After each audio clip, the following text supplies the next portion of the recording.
नमस्कार। विचार मंथन में आपका स्वागत है।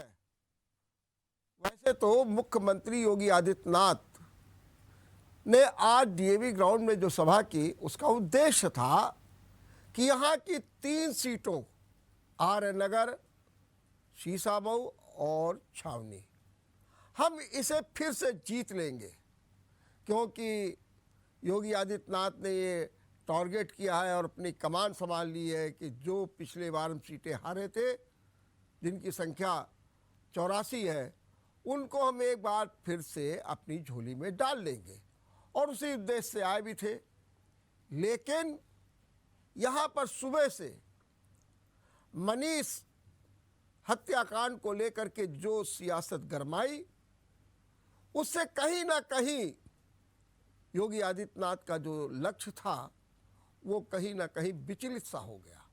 उन्हें मीटिंग में ही ये बताना पड़ा कि किस तरीके से उन्होंने केस को दर्ज करने के लिए कहा, दोषी लोगों के खिलाफ कार्रवाई करने के लिए कहा, और इतना ही नहीं, इसके पहले लखनऊ में टीम 9 की बैठक में उन्होंने कहा कि ऐसे लोगों को चिन्हित कर दीजिए जो दागी हैं, अपराधी हैं, उनको बर्खास्त कर दीजिए, और उसकी जिम्मेदारी उन्होंने एडीजी लॉ एंड ऑर्डर और डीजी इंटेलिजेंस को दी और कहा 2 कमेटियां गठित कर दीजिए।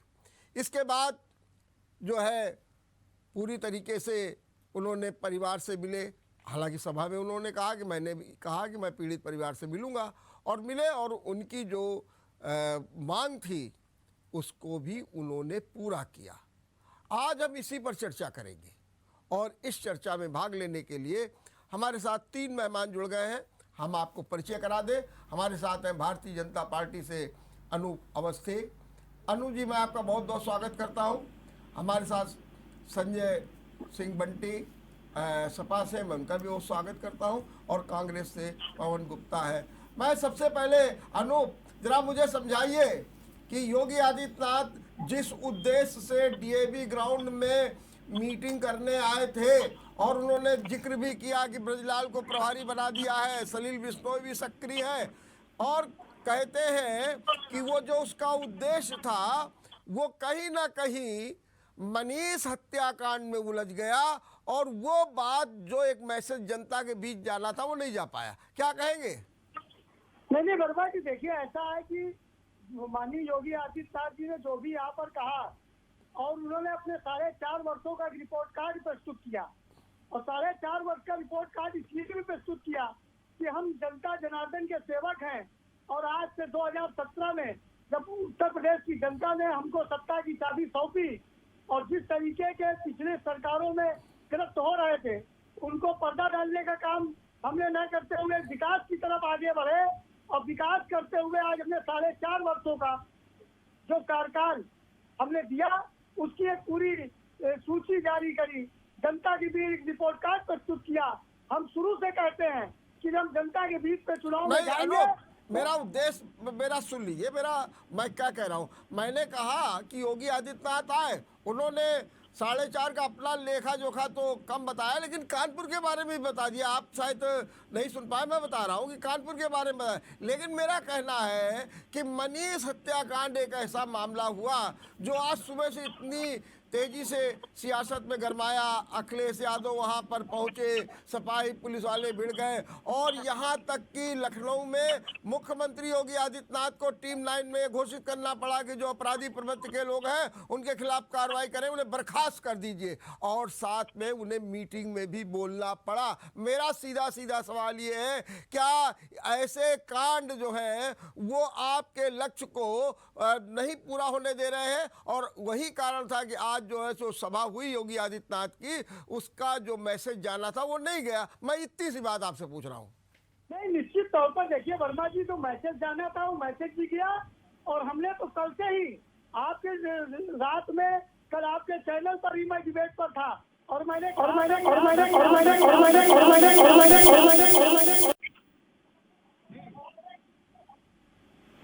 वो घटना बहुत निंदनीय है जी, और ये मैं लगातार हम लोग कहते आ रहे हैं। लेकिन हम लोगों ने जिस तरीके का इनिशिएटिव लिया, घटना हुई गोरखपुर के अंदर, लेकिन आप देखिए तत्काल प्रभाव से 6 पुलिसकर्मियों को सस्पेंड किया गया। चलिए इसके ठीक बाद है, जब वो CCTV ठीक उसके है, मैं उसकी बात खंगाले कर रहा गए, हूँ, ठीक बात है। एवं संजय, तो उसके बाद क्या तत्काल उनको एक हत्या का मिनट मुकदमा दर्ज संजय, किया गया। क्या आज ये इनको बर्खास्त करने की घोषणा आप क्या कि मुख्यमंत्री जी ने सपा की। की एक बिल्कुल सुरणनीति थी कि जब आपको पता लगा कि योगी आदित्यनाथ आ रहे हैं, पहले तो आपने 4 सदस्यीय प्रतिनिधिमंडल भेजने की बात की थी, जिसमें विधायक थे और आपके अध्यक्ष थे और सुरेंद्र मोहन अग्रवाल थे। लेकिन आज एकदम अचानक अखिलेश यादव आए और आपने सियासत को गरमा दिया, और ये लगता है कि जैसे कि ये था कि योगी आदित्यनाथ आ रहे हैं, आज बिल्कुल भरमंड कर दो। क्या ये उद्देश्य से ही अखिलेश ने ये काम किया, ऐसा लोग कह रहे हैं? नहीं, ऐसा कोई नहीं कह रहा है। हाँ। क्योंकि अखिलेश योगी आदित्यनाथ जी का कार्यक्रम पूर्व घोषित कार्यक्रम था। जी, क्योंकि कल घटना घटी, डेड बॉडी आई, कल अखिलेश जी कन्नौज में थे, और चूंकि आज जो है अखिलेश जी के आने पर उन्होंने अभी तक भारतीय जनता पार्टी ने 10 लाख रुपए पीड़ित परिवार को देने की घोषणा की थी। अगर समाजवादी पार्टी वहाँ मजबूती से न डटती तो शायद आज उसको ये तमाम तरह के जो सरकार की तरफ से और अखिलेश जी ने जो 20 लाख देने की घोषणा की, वो उसके लिए पुलिस भी न झांकने जाती। रही बात इन्होंने त्वरित कार्रवाई की, तो अनूप जी ने शायद FIR नहीं पढ़ी होगी। पूछ लीजिए, पढ़ी है अनूप जी FIR? क्या लिखा आप बता दीजिए। पढ़ी है? त्वरित कार्रवाई तो बता रहे थे। कह रहे कि आप बता दीजिए। हाँ, आप ये बताइए, क्या ऐसा संभव है कि FIR में जो मुलजिम पुलिस वाले हैं उनके पिताजी के नाम अज्ञात में डाले गए हैं? क्या इनके पास रिकॉर्ड नहीं था? सरकारी अफसरों का रिकॉर्ड नहीं था? तो शुरू से ये लीपापोती की जा रही थी।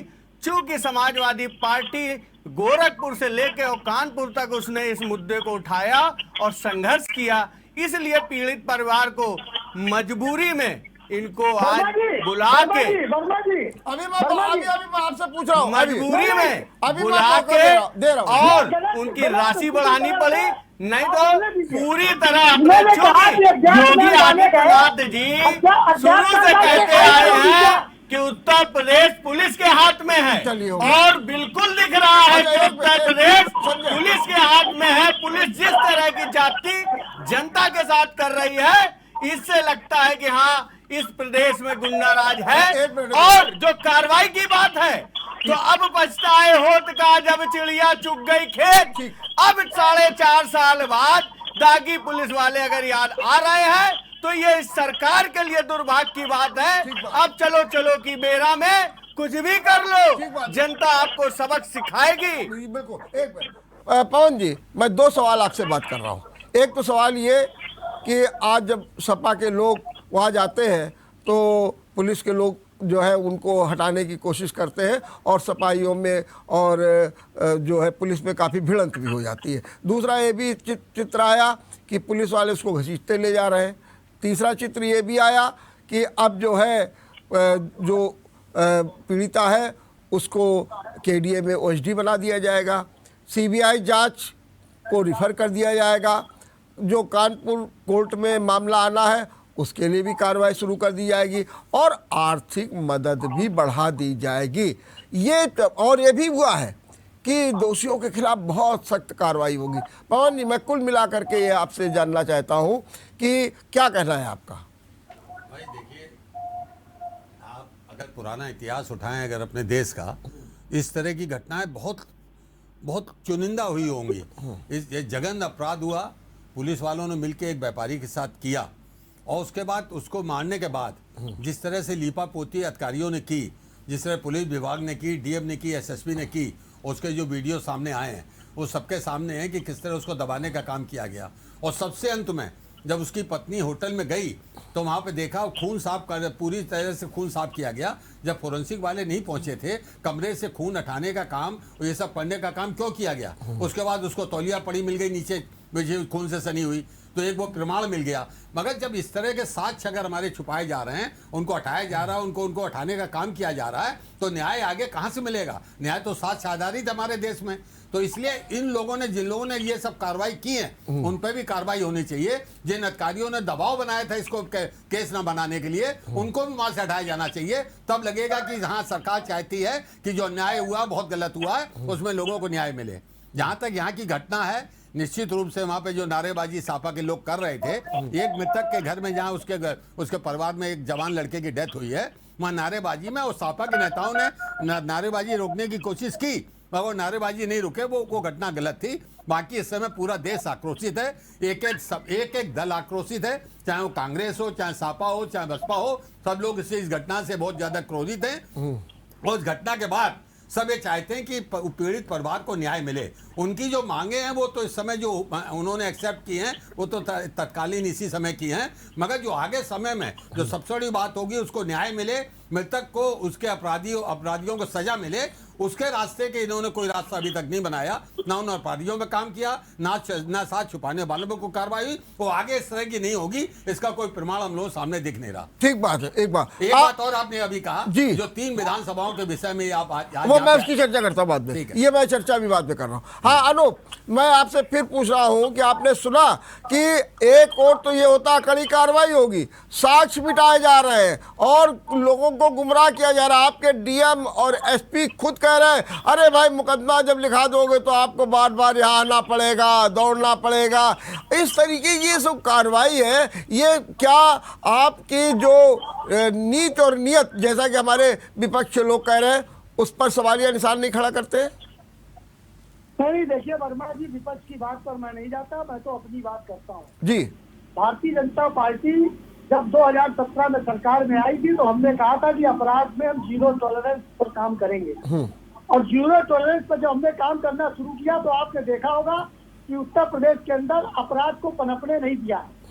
ये घटना जो कल हुई है निश्चित तौर पर बहुत निंदनीय है, और इसकी निंदा तत्काल भारतीय जनता पार्टी और भारतीय जनता पार्टी की सरकार के मुखिया योगी आदित्यनाथ जी महाराज ने तत्काल प्रभाव से हमने देखा होगा कि जिस तेजी से इनिशिएटिव उत्तर प्रदेश की धरती पर लिया गया और पुलिस कर्मियों को सस्पेंड किया गया, सस्पेंड करने के बाद उन पर हत्या का मुकदमा दर्ज किया गया, हत्या का मुकदमा दर्ज करने के बाद आज उनको बर्खास्त किया गया। ये साहस है मुख्यमंत्री योगी आदित्यनाथ जी। किसको बर्खास्त किया गया? अरे अनूप, किसको बर्खास्त किया गया? कहाँ अवश्य जी, कहाँ बर्खास्त किया? अभी कोई बर्खास्त नहीं किया गया। अभी कोई बर्खास्त नहीं हुआ। झूठ बोलना तो आप चैनल पे भी झूठ बोल रहे हैं। किसको बर्खास्त किया गया बता दें, कृपया नाम बता दें। नहीं, कोई नहीं बर्खास्त हुआ। बर्खास्त नहीं हुआ, बर्खास्त नहीं हुआ जी। वर्मा जी पूरी बात हो जाने दीजिए। हाँ बर्खास्तगी होगी आज मुख्यमंत्री होगी। चलिए, ये मत कहिए कि कर दिया गया। मुख्यमंत्री जी ने कह दिया है कि बर्खास्तगी होगी। नहीं, तो मुख्यमंत्री जी ने उनके कल क्यों नहीं हुई? कल क्यों नहीं की? नहीं हुई बर्खास्तगी? कल क्यों नहीं हुई? क्योंकि लीपापोती चल रही है, साथ जगाए जा रहे हैं, एफआईआर को कमजोर किया जा रहा है, उनके पिता का नाम अज्ञात में डाला जा रहा है, पुलिस अफसरों का रिकॉर्ड नहीं है पुलिस के पास। हत्या का मुकदमा दर्ज किया उत्तर प्रदेश की सरकार ने। 10 लाख रुपए दे रहे थे, 10 लाख रुपए होते हैं उसका इतना भरा पूरा परिवार, 10 लाख रुपए। अरे विपक्ष ने 20 लाख रुपए दे दिए, आपको शर्म आनी चाहिए, तत्काल उसको नौकरी और 1 करोड़ की घोषणा करनी चाहिए। अवश्य जी, अगर ये मुकदमा दर्ज नहीं होता, तो पूरे देश के जितने नेता हैं, दूसरे बाकी दल चुप नहीं बैठते और आपकी सत्ता मीडिया को जिसने इस मुद्दे को उठाया और सरकार को दबना पड़ा और मजबूरी में सरकार ने फैसला लिया। सरकार की हैसियत नहीं थी मुकदमा दर्ज ना करे जी। इतना बड़ा ऐसे मैटर था ये, मुकदमा तो दर्ज कर, उसकी जो देरी की गई उसके लिए जिम्मेदार सरकार है जी। और वहां के अधिकारी हैं, एसएसपी और डीएम, उनके ऊपर कार्रवाई होनी चाहिए, तब नीयत समझ में आती है, उस समय नीयत समझ में आती है। का मामला हो चाहे और सांसद साक्षी जी का मामला हो, कोई मामले हो, कोई मामले, हाथरस कांड में पेट्रोल डाल के चिता को आग लगा दिया इस सरकार ने चिता में। इतने अपराध इस सरकार में हुए, बहुत संवेदनशील मुद्दे पर डिबेट हो रही है, और इस तरीके की बात अगर ये लोग करेंगे टीवी चैनल पे बैठ के, तो इन्होंने 2012 से लेकर 2017 तक उत्तर प्रदेश की धरती पर कैसे कैसे कुकर्म किए हैं। अगर उनका किस्सा खोला जाए, मैं उसको नहीं जाना चाहता। आप अवश्य जी क्या कहना चाहते हैं? इन्होंने किए हैं तो आप भी करेंगे, मतलब आप ये देश को संदेश देना चाहते हैं सरकार से 17 तक इन्होंने किए हैं तो आप भी करेंगे, आप ये कहना चाहते हैं? अरे मान्यवर, जनता को देखिए, उनके साथ जो अपराध हुआ उसको देखिए, अगर इन्होंने किए तो आप अरे करेंगे, जनता- बात मत दोहराइए। ये कोई कहने वाली बात नहीं है। इन्होंने किए, ये भुगतेंगे, आप करेंगे, आप भुगतेंगे। अच्छा, आप लोग की बात हो गई हो तो मैं अपनी बात हाँ कहूं। लगी हाँ, जल्दी से बोलिए जी। वर्मा जी, हाँ उत्तर प्रदेश के अंदर आप अगर जो भी अपराध उठा के जो दुष्कृत हुए हैं, पहली चीज तो उत्तर प्रदेश के अंदर अपराध बंद हुए हैं।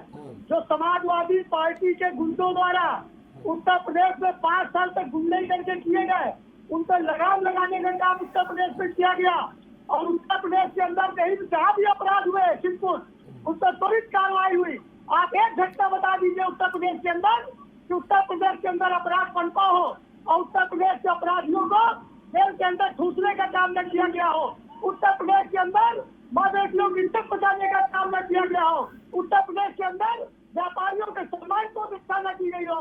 उत्तर प्रदेश के अंदर आम जनता के सम्मान की रक्षा न की गई हो। ये किस मुंह से बात करेंगे? ये विपक्ष जिस तरीके की बात कर रहा है, अवस्थी जी, हो गई आपकी बात। अवस्थी जी, एक मिनट डॉक्टर साहब, इन्होंने कहा कि एक उदाहरण दे दीजिए। हाथरस की घटना पूरे देश ने देखी। हाथरस की घटना को आप कह दीजिए, एडीजी टीवी पे कह रहे थे रेप नहीं हुआ और 24 घंटे एक जांच विशेष के लोगों को बचाने के लिए उसकी कार्रवाई रोकी गई। आप कह रहे त्वरित कार्रवाई करते हैं, कोई कार्रवाई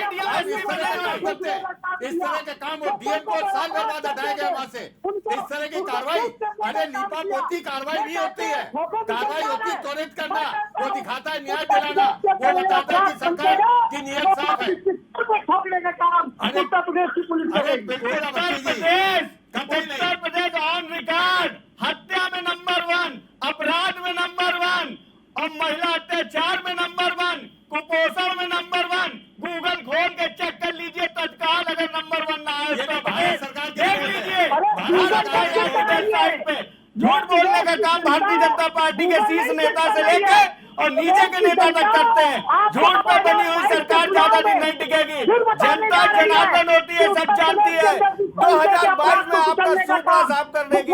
जिस तरह से आप अत्याचार कर रहे हैं, जिस तरह महंगाई है, बेरोजगारी है, व्यापार खत्म हो गया है, जिस तरह आप लोगों ने झूठ बोल के सरकार बनाई है, 2022 में जनता जनार्दन आपको सबक सिखाएगी। हो गए। अब पवन जी, हाँ। आज की इस मीटिंग का ये तो है, इसको आप जिक्र करते रहे, कोई दिक्कत भी नहीं है।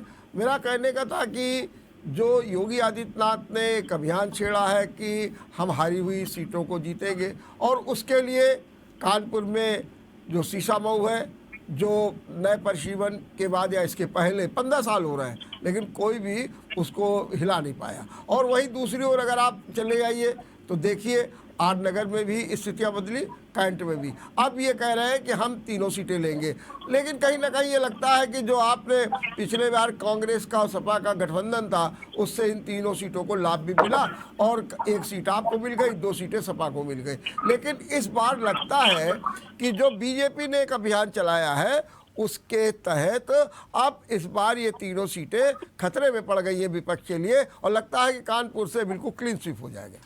मैं आपको इसमें क्लियर कर दूं जी। जो पिछला चुनाव हुआ था, इन्होंने धार्मिक ध्रुवीकरण करके पूरे प्रदेश में चुनाव जीता जी। और 315 सीटों 325 सीटों तक पहुंच गए। मगर वर्तमान कानपुर की जनता जो थी वो उस बात को समझती थी। यहाँ पर चुनाव हुआ धार्मिक ध्रुवीकरण के नाम पे एक तरफ, और दूसरी तरफ जो धर्मनिरपेक्ष सोच वाले लोग उनके साथ। और जब वो लोग एक हो गए, जब वो लोग बटे नहीं, इनकी नीति थी। अवस्थी जी बात हो एक जाती मिनट, अवस्थी जी रुक जाइए। अपनी बात हो जाने दीजिए। बता दीजिए। एक मिनट, अवस्थी जी रुक बात हो जाने दीजिए। एक मिनट, अवस्थी जी रुक जाइए जरा, बस बात हो जाएगी। अच्छा एक मिनट दीजिए ना। आप पवन जी को बोल रहे थे। हाँ पवन होता जी। क्या है, इनकी नीति सदा ये रही कि जो धर्मनिरपेक्ष वाले दल हैं, जो लोग ये लोग अलग अलग लड़े हैं। तो पिछले चुनाव में धर्मनिरपेक्ष ताकतें एक हो गई, और जब उनको वो हैवी पड़े, उन्होंने इनके जो धार्मिक ध्रुवीकरण के नाम पे चुनाव करा रहे थे, ये तीनों सीटें ही हार गए। इसी बहाने अब वर्तमान में भी इनके लिए विकास और कार्य और काम कुछ नहीं है।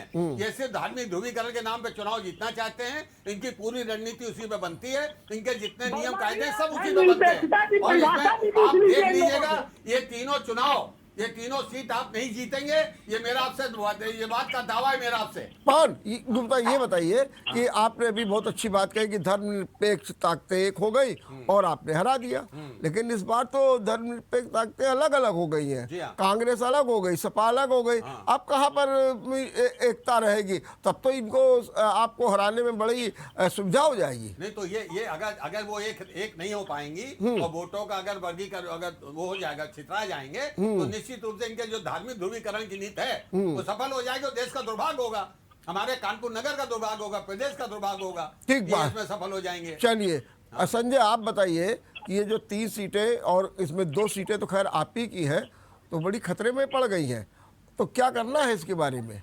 देखिए कोई खतरा नहीं है। हाँ। सबसे पहले तो आप 2 नेताओं की नीति बता दें जी। योगी आदित्यनाथ की नीति, वो आए थे यहाँ 3 सीटों को साधने और जीतने, और माननीय अखिलेश यादव जी की नीति, वो आए थे एक पीड़ित परिवार को मदद करने। तो भारतीय जनता पार्टी सोते उठते जगते चुनाव के सिवा कुछ नहीं सोचती है। उसने चुनाव के चक्कर में पूरे देश को कोरोना काल में झोंक दिया, सैकड़ों मौतें हो गई, लोगों को दवाएं नहीं मिली, ऑक्सीजन नहीं मिला। रही बात कानपुर की सीटों की, शीशा मऊ हमारी परंपरागत सीट लगातार जीतते आ रहे हैं।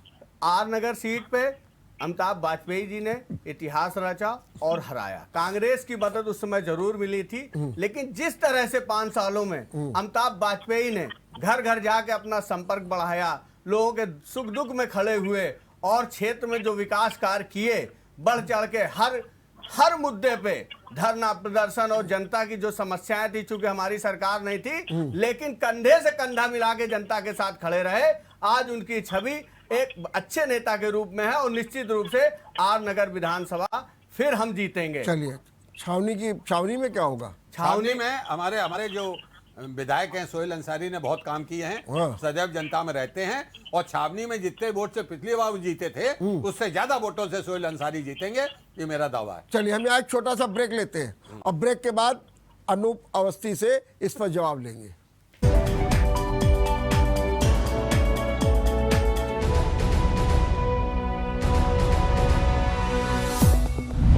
अगर आपको हमारा वीडियो पसंद आया हो तो हमें लाइक करें, सब्सक्राइब करें और ज्यादा से ज्यादा शेयर करें, और हाँ, बेल आइकॉन दबाना ना भूलें ताकि हर खबर का अपडेट आप तक पहुंचे तुरंत। आप हमें इंस्टा, ट्विटर और फेसबुक पर भी फॉलो कर सकते हैं। हमारी आईडी है @JMT News।